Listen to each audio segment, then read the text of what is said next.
Welcome back to the Peer-to-Peer Policy Pod, everybody. I am Brian Morgenstern here with Sam Lyman. Remember to follow us on X at MorgensternNJ, at Sam Lyman33. President Trump, the Bitcoin bull. We're talking about the latest news on the strategic Bitcoin reserve, as well as some polling numbers about Dems in disarray, the Trump economic model, a big summit coming up next week. Lots to discuss. What should we start with? Yeah, so much to cover today. Let's start with the Digital Asset Summit in New York City. So, there are signs of just how bullish President Donald Trump is about Bitcoin from his aides. Most specifically, we saw a great quote the other day from Bo Hines, who heads up the crypto efforts at the White House. Let's give that a listen. It's high time that our president started accumulating assets for the American people, which is what President Trump is doing, rather than taking it away. And I think that's one thing that we really wanted to make clear in this executive order. And we're looking forward to working with our partners at Treasury and the Secretary of Commerce in order to find those budget neutral ways in which we can acquire more. You know, I've been asked all the time, it's like, how much do you want? And I said, well, that's like asking a country, how much gold do you want? Right? I mean, as much as we can get. How much Bitcoin do we want? Quote, as much as we can get. That's how one of President Trump's top aides is talking about stacking sats. If that's not a bullish philosophy, I don't know what is. But what's interesting about this clip is that it takes place against the backdrop of a lot of people saying that Trump has a purely transactional relationship with crypto, that he merely embraced the idea of a strategic Bitcoin reserve and Bitcoin more generally because he knew it would get him votes. Well, that's what every politician does. But there's much reason to believe that he's not only into crypto and supportive of it for transactional political reasons, but that he himself is a true believer. So, Brian, you know the president. You've worked with him across the years, and you even met with him about Bitcoin before he even came around to Bitcoin. And so I'm curious your take on this. Do you think that President Trump is a crypto tourist or a true believer?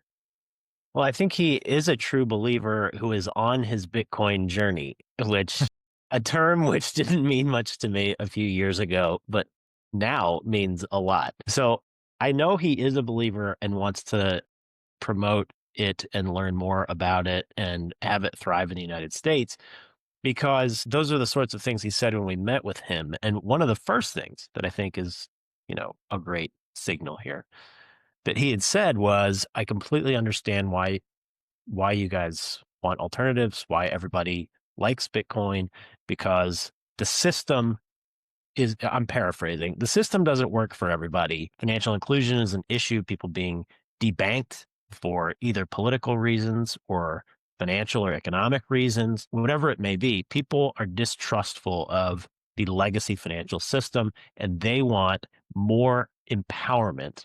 They want to be empowered to control their own financial future. And that was something that he understood before we even talked to him. And so that was kind of how he led off the conversation. So we knew that he was into it, that he actually does believe it. It helps, of course, when at that time you happen to be running for president and you're trying to figure out how you're going to close that gap of tens of thousands of votes across 7 swing states. It helps that there are millions of passionate Bitcoiners who would pay attention to a candidate who starts talking about financial empowerment, who starts saying, I want the US to be the Bitcoin superpower of the world. So the political element, certainly helps, but he is definitely into it for real. It's not just transactional. And that's, I think, what makes people really excited about all the things he's been saying. I think that's a great way of describing it. He's on his Bitcoin journey. And one of the biggest milestones in the Bitcoin journey is recognizing that there's Bitcoin and then there's everything else. And if his executive order about the strategic Bitcoin reserve didn't do that, I don't know what did, because it makes so clear that Bitcoin is head and shoulders above the rest of all other cryptocurrencies, that it is the most decentralized. It is the most fair crypto asset that there is. It's also the most scarce. And for all those reasons, it should be treated differently in policy terms from the rest of cryptocurrency. And so that's another really good sign that President Trump, not only is he supportive of Bitcoin for political reasons, but he understands he's starting to get the idea behind Bitcoin, this idea of scarcity and this idea of being honestly the most democratic form of money ever invented. So that's a really positive sign. And speaking of true believers, there's no other true believer who is more devoted to Bitcoin, arguably, than Majority Whip Tom Emmer, who was also at the Digital Asset Summit yesterday and also had a very bullish outlook about the strategic Bitcoin reserve. Let's give that a listen. The thing you're talking about, two answers. One, yes, there's legislation. I think there are different members that have different versions. I'm pretty sure Nick Begich, our new member from Alaska, is one of them. He loves Bitcoin and Mt. Gox. I'm telling you, he's OG. Nick is great. So yes, there is legislation, and I believe that before this Congress is done, that will be enacted. Okay, that's great to hear. Wow. That's very bullish, very optimistic outlook on the future of the Bitcoin strategic reserve. And I myself was kind of taken back by this because I want that bill to pass. I think it would be great for the country. However, it seems like it's a long shot, but we have the House Majority Whip, who is one of the top ranking leaders in Congress, saying that he thinks that the Bitcoin Act will be enacted into law this Congress, which is to say either sometime this year or next. Brian, I'm curious what you think of this take. Do you think Majority Whip Tom Emmer is spot on there, or what do you see as the path being for the strategic Bitcoin reserve bill to pass this Congress? Well, I was pleasantly surprised by those comments not because it's a bad idea. Of course, we believe it's a very good idea for the financial health of the country. But I was surprised because the language we'd been hearing out of the Senate Banking Committee, out of the House Financial Services Committee, was that they kind of had this tiered process. They're going to deal with stable coins, then they're going to deal with digital asset market structure, and then down the road, they'll take a look at this Bitcoin strategic reserve. And with our conversations on the Hill, there are a number of members who still don't quite understand it. They're learning more. They're open-minded to it, but it seems a long way off. For him to say they think they're going to pass it in this Congress, incredibly bullish, very pleasantly surprised by that. I want to go back just for a second on a point you had just made about how Bitcoin is different. The White House's recognition of that is important and really good progress. It also helps. I want to give a shout out to some of the industry leaders who believe in optionality. They think other digital assets are okay. People should be able to trade them. You should have user-friendly ways to do that. But like the CEO of Coinbase, Brian Armstrong, Gemini, the Winklevoss twins, and others, maybe they want everybody to have access to whatever digital assets people want. However, they recognize that Bitcoin is special because it's scarce, because it is truly decentralized. And they have come out and said, no, it really should be treated differently, even though they have platforms where you can trade all sorts of digital assets. They recognize that Bitcoin is different. And I think that has helped educate the administration as well. So really good industry leaders on this issue. But there's a number of different paths to get to your direct question. The Bitcoin Act could pass as a standalone bill at some point in the coming months. I think they're aiming to get stablecoins and market structure done by like August recess. I think that's their hope. And then the Bitcoin Act could come after that. If there's a way to speed it up, there could be a path in reconciliation. That's what they're trying to do to make the Trump tax cuts permanent and to make some spending cuts permanent. There could be a path to include it in that bill, which would be phenomenal and would make it happen much sooner. So we'll see. Like I said, there are a number of members who are open to it, but aren't quite there yet. But if leadership really takes the mantle on this and pushes it through, maybe we'll be very pleasantly surprised, not just with a statement from Tom Emmer, but with votes of both chambers of Congress. We'll keep pushing. We'll keep cheerleading and educating from the outside, and hopefully the puzzle pieces come together here very soon. Hopefully. And Senator Lummis has gotten a lot of momentum by getting 12 co-sponsors to support her in this effort. So that's really promising. Of course, got Tom Emmer championing it. And there's also news out there that President Trump himself supports it in private. He hasn't come out publicly and said that, but if he were to come out publicly, then that just puts even more wind behind the back of this legislation. So that's really the promising. Specific bill, the Bitcoin Act. He supports a reserve, the concept of a reserve, but you're talking about the bill. The bill, yeah. So fingers crossed on that one. We'll see. Yeah, a lot of exciting news there. And so much has happened in the Bitcoin policy arena over the last year. And last week, we celebrated our 1-year anniversary as a podcast. And it got me a little bit nostalgic about those early days of the pod. And It got me thinking too about where Bitcoin was then and where it is now. And I did a quick price comparison. And when we first filmed our podcast, Bitcoin was at 73,000. Today, it's at about 86,000, which if you compare that to any other asset out there, that's a significant appreciation over the last year.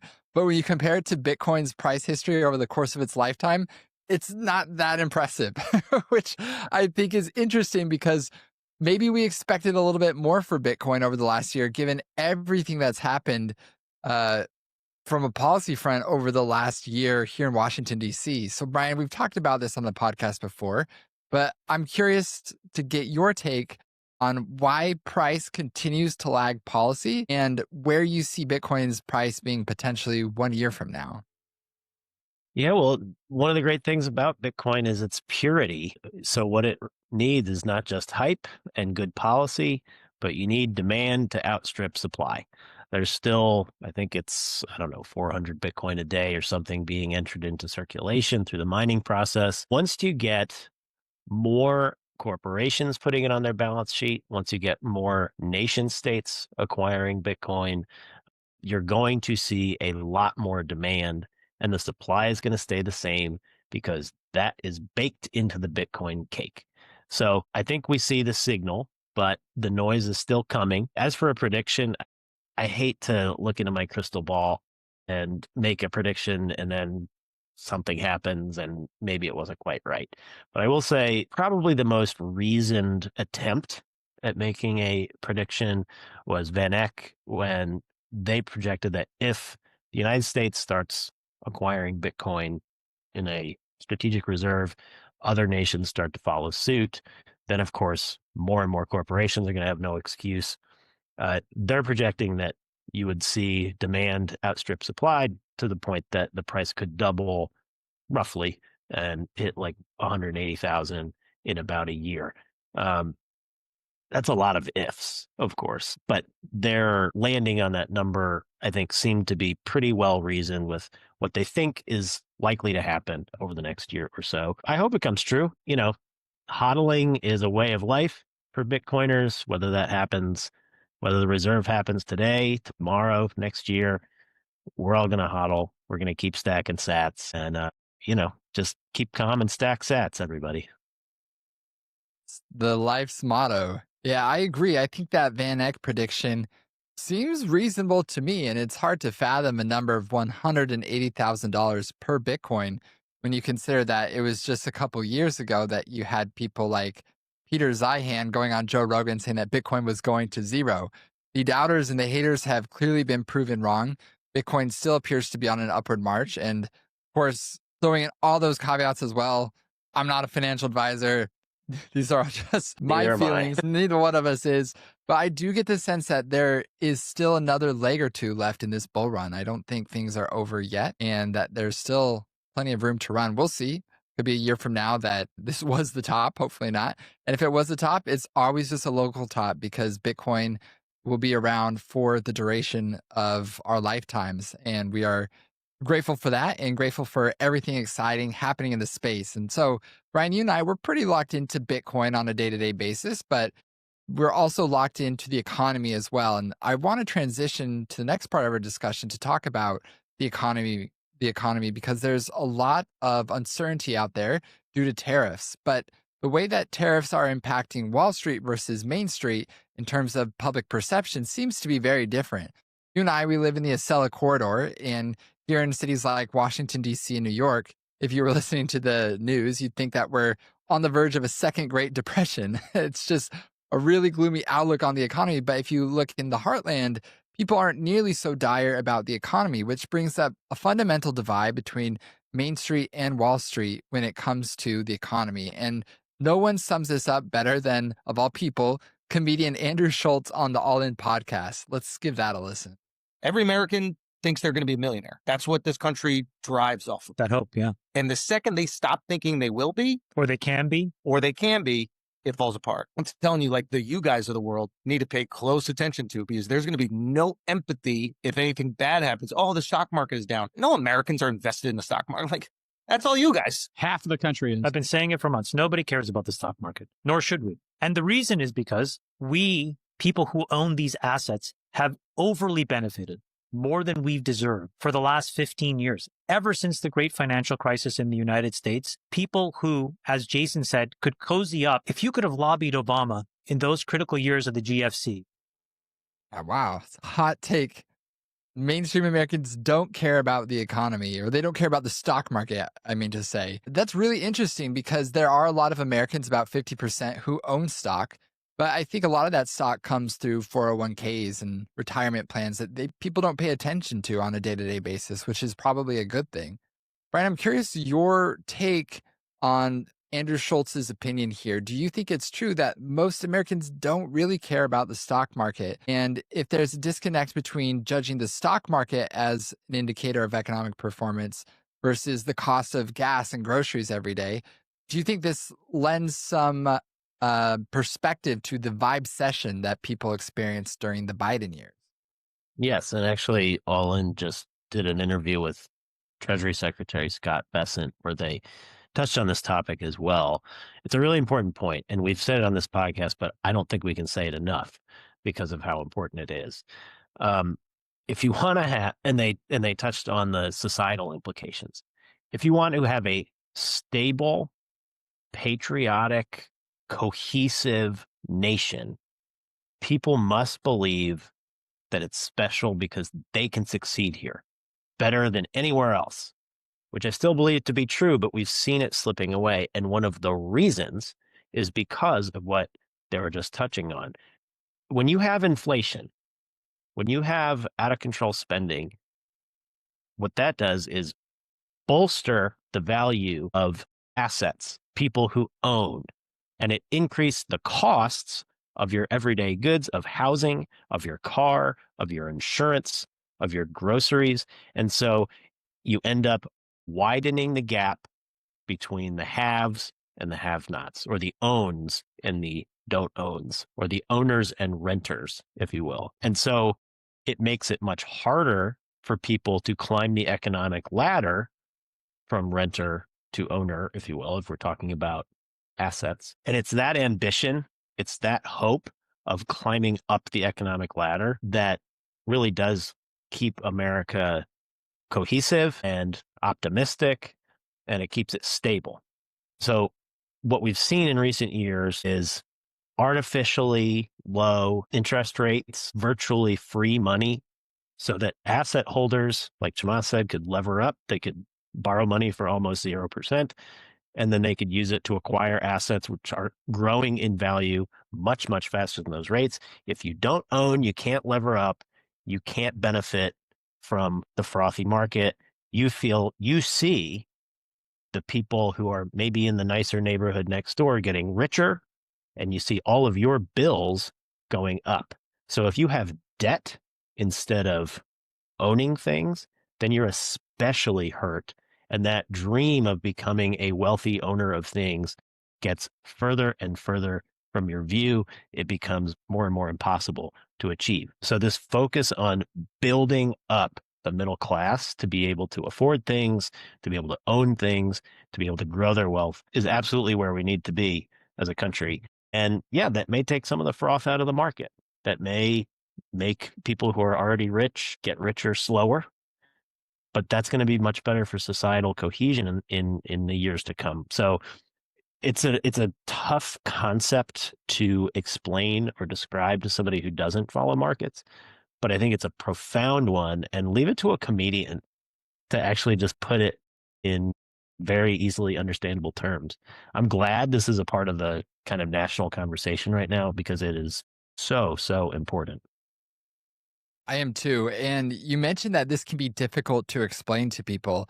I found one chart that I think distills everything that's wrong with our economy right now. If you could actually skip to that chart, Dylan, it's the AEI chart that shows the divergent prices between cost of goods and then cost of living.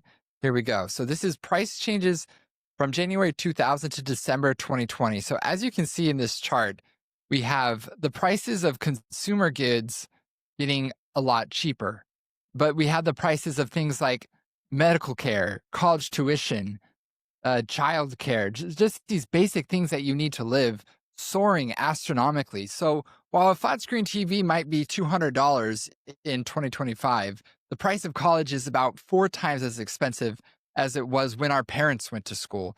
While you might be able to buy a cheap iPhone charger on Amazon for $5 and get that delivered to your door tomorrow or 2 days from now, at the same time, you have the cost of housing going through the roof as well. You have the cost of childcare being such that a lot of Americans have to have a 2 income household just to be able to live day to day. And so I think what Scott Bessent is describing here is an economy that no longer works for the people, but the people are working for the economy. And those two things are backwards. We should live in an economy that caters to families, that allows people to raise a family on a single income if they so choose, be it the man or the woman working. We need an economy that allows people to buy homes at a reasonable age. Just recently, there's new data that shows that the average age of the American first-time homebuyer is 38. Imagine buying a home at 38 years old, which is probably what I'll end up doing, buy my first home. But the reason behind that is that is really hard to get life started when you're not buying a home until you're 38 years old. And then you have the age of marriage increasing more and more. You have fertility decreasing in large part because people aren't living in an economy where they can actually start a family. This economy is just not working for American families. And while it might have a great stock market and the S&P 500 might be performing well, that clearly is not an indicator of the actual prosperity of the country when it comes to a more personal level. GDP is not a substitute for personal satisfaction and happiness and true prosperity and well-being across the country. GDP per capita might more accurately reflect that, but even that statistic has its shortcomings. So I think that's at the core of the Vibe session. The idea is that inflated stock prices do not a healthy economy make. And I think Americans intuit this, and that's why they rejected the Biden economy, even though during the time of the election in November, the economy was doing pretty well. By the numbers, it seemed to be pretty strong, but people knew and felt and experienced in their day-to-day lives that the economy was not working for them.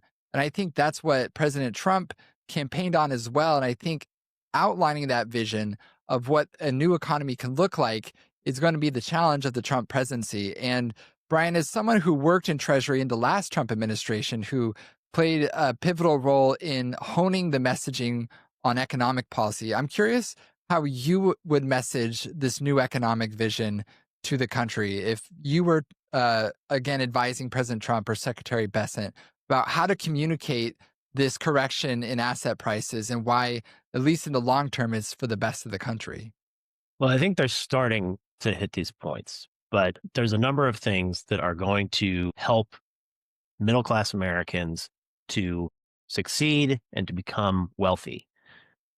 Tax cuts that favor middle-income households, which the Trump tax cuts did.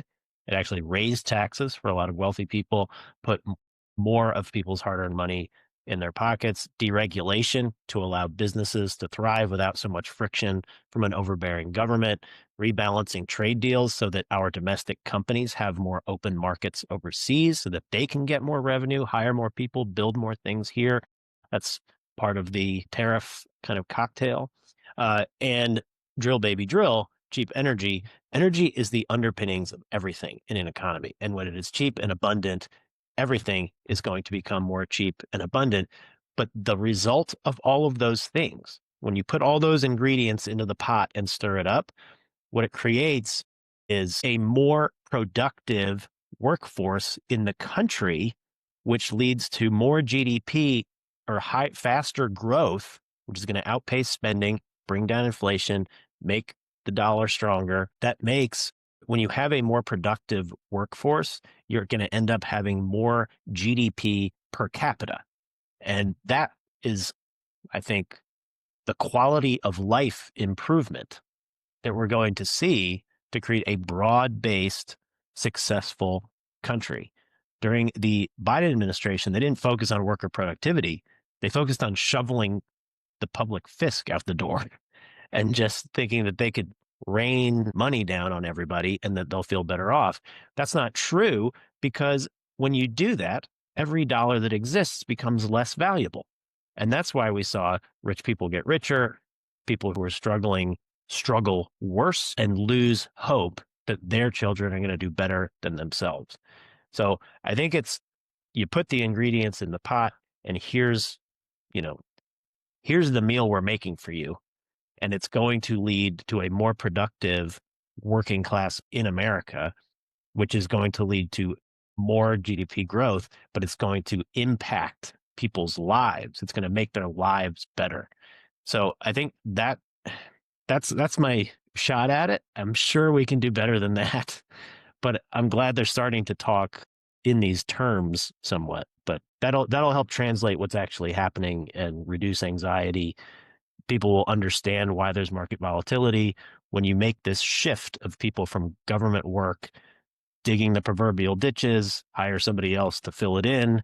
That's not actually productivity per worker or GDP per capita. That's just window dressing. And so getting people into more productive jobs that lead to more growth per family, that's what's going to make people's lives better. Yeah, I think that's really well put. And the CEO of the Bank of America agrees with you. Let's take a look at what he said about the current state of the economy. He says the global handoff from big government to the free market may prove slippery, but it seems necessary given large deficits and bloated debt burdens. Economic growth has been enabled by unsustainable government support and protectionist policies. It may take time for private sector job growth to accelerate, for government workers to resettle, for broad-based corporate profits to rise, and for global trade to find a new equilibrium. In our view, the likely productivity gains from a market-based economic reboot are greater than risks. And so there you have it from one of the top CEOs in the United States, essentially saying that the path we were on was not sustainable. And I think that's another way to pitch this, is that there might be a short-term correction, but it's a temporary pain to offset permanent pain that will last potentially a lifetime if we continued on the path we were on, where we had continual stimulus spending from the government, where the government was forcing Americans into a position where they would be paying a tax burden that would be honestly too heavy to bear, and that they would be forcing out the private sector in favor of the public sector. So there's a lot happening in the economy right now, and I too am heartened by the new messaging coming out of the Trump administration, because it also completely undercuts the talking point of the left that somehow the Trump administration is all about the oligarchy. How can it be about the oligarchy when the economic vision is to shore up the working class and to rebuild the middle class? If that is the purpose of your economic policy, then there's no way that this is an economic vision that's just benefiting the oligarchs. So there's a lot of work to do there still, potentially, in helping the American people understand that vision, understand these policies. But I think the Trump administration has already made significant progress in that area as is. Brian, any other? Oh, yeah. Just a small correction. That wasn't the CEO of Bank of America. It was their head of research, I think, Jared Woodard. I just want to attribute it's an excellent quote. I just want to attribute it correctly. That wasn't Brian Moynihan, but that was their head of research. Yeah. Wall Street is starting to understand. And, how the Trump administration is helping Main Street, but how that's actually going to be good for everyone in the long run. So that's progress. All you read about in the mainstream media is this hand-wringing and the sky is falling and uncertainty is bad, but people are actually starting to understand it. And part of that is alternative media and getting the message out on podcasts, long-form conversations, not just sound bites on CNBC or whatever, but actually describing the goal, getting people bought into it so that we're all in this together because we know that it's what's best for the country. So I think that's what needs to happen, and it's what's starting to happen. Yeah, my bad on that misattribution, and shout out to the head of research at Bank of America. Didn't mean to misattribute that there. And yeah, Brian, you point out that the American people are starting to wake up to this. And I think that's reflected in the fact that Americans are not buying what the Democrats are selling when it comes to the economy, because Democratic poll numbers are in the toilet right now. Don't take my word for it. Take the polling that's out there. Let's listen to this next clip. President Trump is plowing through the defeated and rudderless Democrat Party, who still refuses to change direction. A new poll finds Democrats' approval ratings in Congress has hit an all-time low. Look at this, at 21%, and the GOP, conversely, has hit an all-time high. Oof, 21%. That is the all-time low approval rating for the Democratic Party. How are the Democrats reacting to it? Let's hear from none other than Jasmine Crockett, potentially the future face of the Democratic Party. But at the end of the day, it's still Democrats that are winning for the American people. Right. It's still Democrats that are winning for the American people, even though they got trounced at the ballot box, even though they have a 21% approval rating, even though their media institutions are completely failing right now. They are still winning for the American people. Brian, my question is this. Is this the Pico Schmico bottom of the Democrat bear market, or do they have farther to fall still? Well, I think they're down to blood relatives and paid staffers at this point. So it's hard to fall much lower. Look, these things are cyclical. They will find their footing at some point and come back. I mean, I lived through the second term of the Bush administration after the 2006 bloodbath in the midterms that year, and then Barack Obama's march to the White House. The Republican brand, that was, the Iraq War. It was the financial crisis bailouts. There were sex scandals with a bunch of Republican members of Congress. Like, it was dark days for the Republican Party. And now here we are some years on, and they've got control of the entire government and with a president with very high approval ratings. I mean, some of the highest of his career. They're starting to tick down. You see some volatility. You get a little anxiety. People at some point get a little bit tired of whoever is in power. So it's cyclical, but man, they are really in the depths right now. And part of it is definitely self-inflicted. They don't have a message that resonates with anybody. They have been focused on preserving their own power and not with making people's lives better. And the response to this kind of popular rebuke of their wokeisms, of their economic policy, of their open borders, of the wars that have been happening under Democratic leadership, they're not exactly reflecting on that and maybe course correcting. They seem to be doubling down right now. Yeah. But at some point, if they ever want to win an election again, they will change and the cycle will head back in their direction. It is going to happen at some point. Certainly not today with numbers like those. Right. Yeah. Like you said, it's all cycles. I remember in 2008, I had just graduated college at that time, if I remember correctly. And let's just say I got very used to losing. I remember the Republican Party losing over and over, both in terms of public opinion and at the ballot box itself. And I wonder if the Democrats are on the cusp of a wilderness era where, yeah, they'll come back in power eventually, but they could be on the outs for a long time. We'll see how quickly they rebuild. Seems like one of the biggest obstacles to their rebuilding effort at the moment is their leadership. You have a gerontocracy ruling the Democratic Party in people like Chuck Schumer, Dick Durbin, Nancy Pelosi. You have these people who are truly in their 80s. They should have retired long ago, but they're still holding on to power with everything they have. My question is, who replaces this leadership? Because there's clearly a desire within the Democratic Party for new leadership, but there's no obvious answer as to who should take the reins. It seems to me that they are leaderless at this time, but I'm curious if you have your eyes on anyone in the Democratic Party right now who you see as a suitable successor to the current leadership they have. Yeah, I mean, I think you have to look to the states and the governors. Somebody like Josh Shapiro in Pennsylvania, I think, would be a formidable candidate. A lot of things that I, of course, don't agree with him on, but he is very popular in his state, which is a swing state, a lot of working class people. They like him. They think he's fighting for them. I think that's someone who could potentially carry the mantle. I think a lot of these members in D.C., some of the younger senators, have been mentioned. I've been reading profiles of some of the ambitious ones who want to seek leadership, like Brian Schatz from Hawaii or Chris Murphy from Connecticut.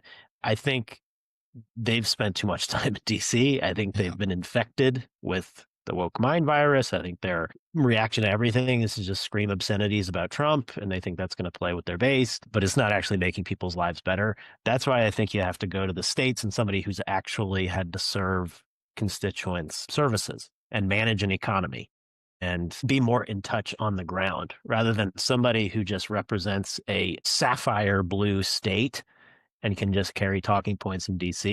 I don't think that's somebody who's going to emerge at the national level. Just my 2 cents. Right. It does seem like those DC politicians, you mentioned Chris Murphy, are truly disconnected from what's actually going on in the rest of America. Case in point that the state governors might have a better sense of it is Gavin Newsom, who I always joke that the way Gavin Newsom does politics is he licks his finger, points it up towards the sky, and sees where the wind is blowing, and that's where his opinion is headed. He is somebody who is always shifting his opinions based on what's in vogue politically. And it's telling that he's appearing now on conservative talk shows. I don't know if you saw him on Charlie Kirk, Brian, but there were some interesting clips where, dare I say, he almost seemed likable. But Well, he's hosting them on his podcast. right. Yeah, and he had Steve Bannon with a Right. lively conversation for like an hour. I listened to it and I was like, what world am I in right now? Yeah, it felt like Bizarro World. And I was curious in watching some of these clips, I thought, he clearly has a better sense of the vibe shift that's taken place in the country than a lot of his colleagues in DC. But I also saw polling that showed that as a result of doing these appearances with conservative pundits, his approval rating within the Democratic Party itself went down significantly. So I'm curious, do you think that that is a winning strategy, what Gavin Newsom is doing and reaching out to the other side? Or do you think that will ultimately backfire on him?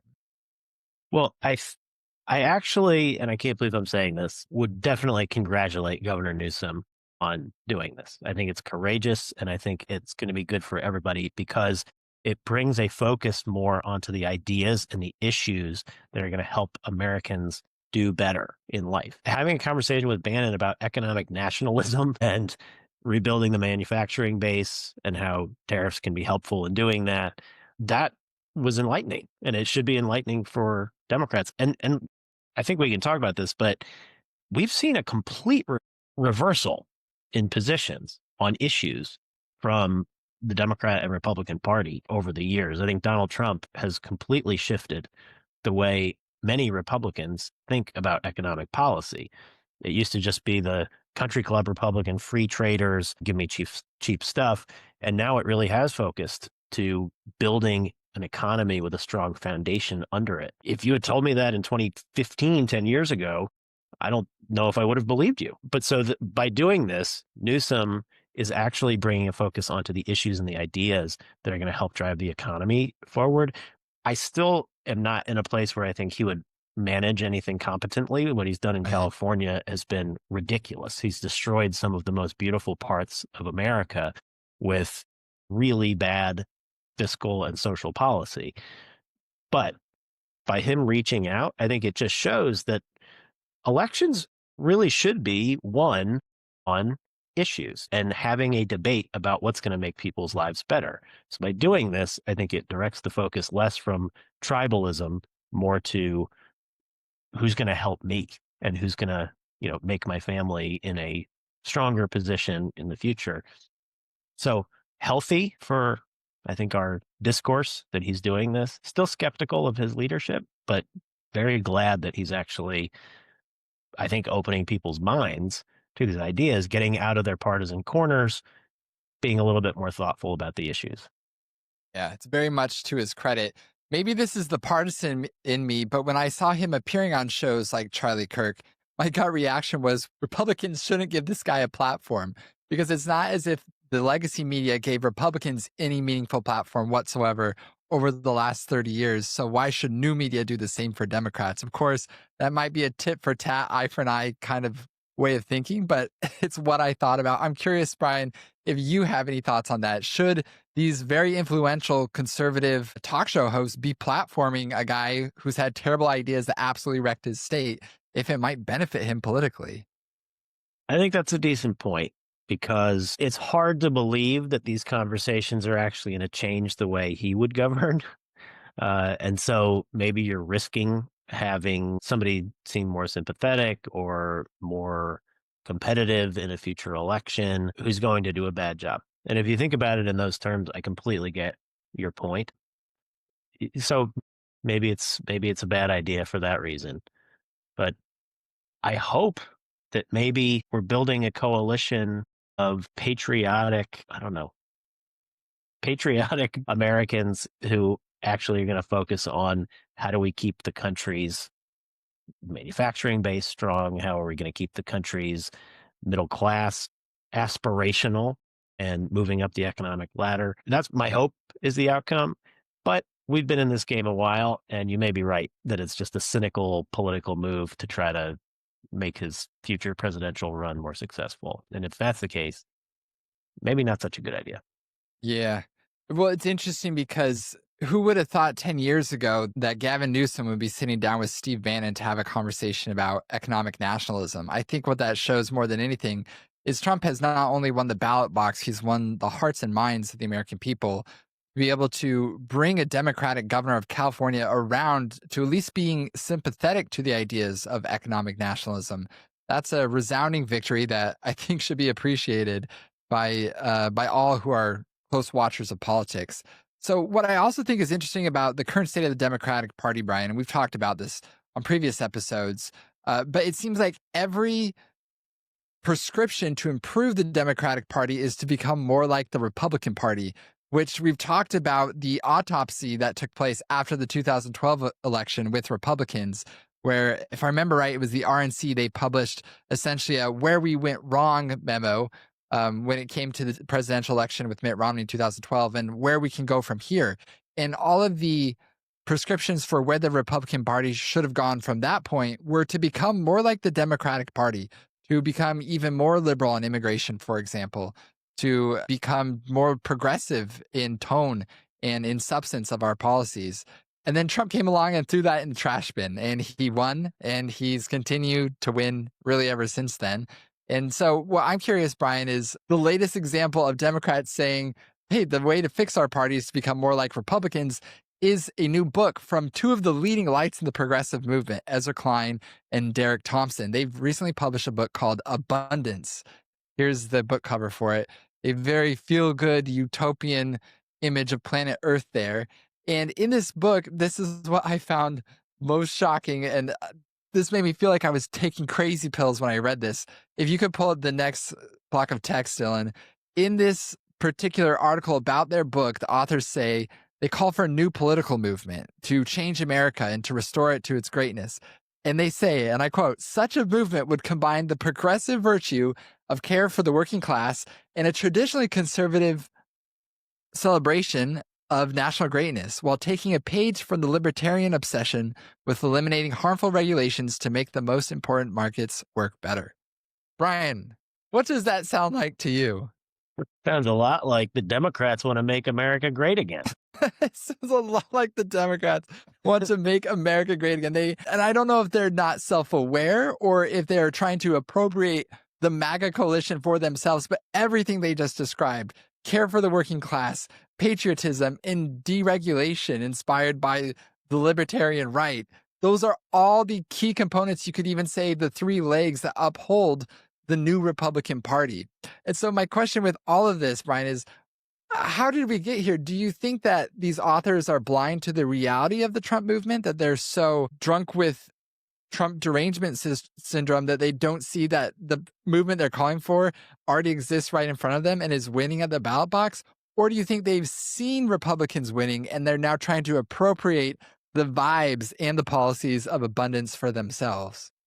Well, I can't get inside their head, but if I were to take a stab, because these are kind of mainstream journo types, it's probably the former, that they're just not self-aware at all. They think that, Trump won because of racism or something, and that it wasn't about the policies. And so that's the lens through which they view Trump. And so they don't think about that second part, which is the actual policies and the actual planks of the platform.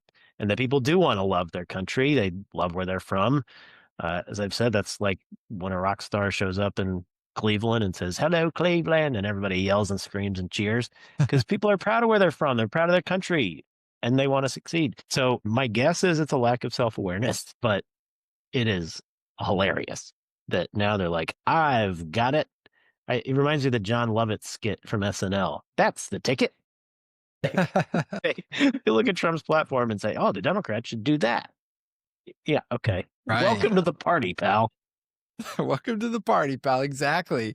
And in their article, they talk about how we need to have an abundance mindset instead of a scarcity mindset, which again sounded eerily similar to an article you and I wrote in Fox News back in November. Can you pull that up, Dylan? So this article was about how we can avoid the Californication of American energy policy. In this, we talk about California versus Texas. In other words, the preeminent blue state versus the preeminent red state. And in California, they have a energy scarcity mindset, which has led to strict regulations, which has led to the highest energy prices in the country, which has made it all but impossible to build out any new energy project, even if it's green or even if it's not a green energy project. It's difficult to do there because of all this regulation. Whereas in Texas, they said we want an all the above approach. How much energy do we want and from where? We don't care. We just want more. And as a result, Texas has the greenest energy mix in the country, as well as the cheapest energy. So we've been calling for the abundance mindset across all sectors, not just energy, for the past couple of years. And lo and behold, Ezra Klein and Derek Thompson come along, and they think they have this new idea. And the legacy media is treating them as if they have this new idea. But I ultimately think it's going to fail because it's almost like when Bitcoin came along. Bitcoin was the first cryptocurrency, and all imitators have failed. To me, this looks like an imitation of American dynamism, which is the core of what's moved the tech right towards the Republican Party. People like Mark Andreessen and Catherine Boyle at A16Z have been talking about American dynamism for years, this idea that we need to build, that we need to strive for abundance in all that we do. We need to get government off our backs to do it. So I'm optimistic that this effort to appropriate this idea of abundance for the Democratic Party will fail because the superior version of this already exists in the Republican Party. But this just made me roll my eyes and go on a late night tweet storm the other night. So I had to bring it up. Brian, I know we're coming up on time here. So I wanted to end with our grab bag section. My grab bag is just a quick, funny tweet. For those that haven't been following the news, the judicial branch has been trying to stymie President Trump at every turn in striking down some of his executive orders. And this included a judge who tried to prevent him from deporting immigrants, dangerous illegal immigrants that were affiliated with Tren de Aragua. He issued a judicial order that they needed to be sent back to the United States. And then you also have, at the same time this week, astronauts who've been stranded in space for about 9 months. SpaceX, Elon Musk's SpaceX, was able to save them from where they were in the International Space Station. And then I love this tweet right here. Babylon Bee, they always get the moment. Federal judge orders astronauts to be returned to space station because, gosh forbid, that Donald Trump and Elon Musk have a win. So I just thought that was a funny tweet from this last week. And Brian, I know you've got a couple things for the grab bag as well. I do, yeah. I'd like to start with my cup from the Kennedy Center and the president taking control of the Kennedy Center. Can we throw up that picture from the great Doug Mills of the New York Times, longtime White House press corps member and one of the best photographers ever to live, in my opinion. Here is Trump ready to sing Don't Cry for Me, Argentina, I think, from the president's box at the Kennedy Center. A wonderful friend of mine, Rick Grinnell, has now kind of taken the reins on the president's behalf.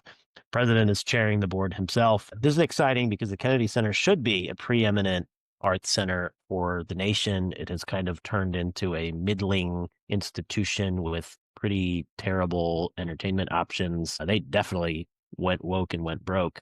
So I am hopeful that the Kennedy Center, that they can make the Kennedy Center great again, get some really good acts, help it become financially stable on its own. It's just lived off of donations and government funding. It's the Kennedy Center. They should make money hand over fist with excellent shows. So we'll see what happens there. And finally, the Digital Chamber, our trade association. Dylan, can you throw that?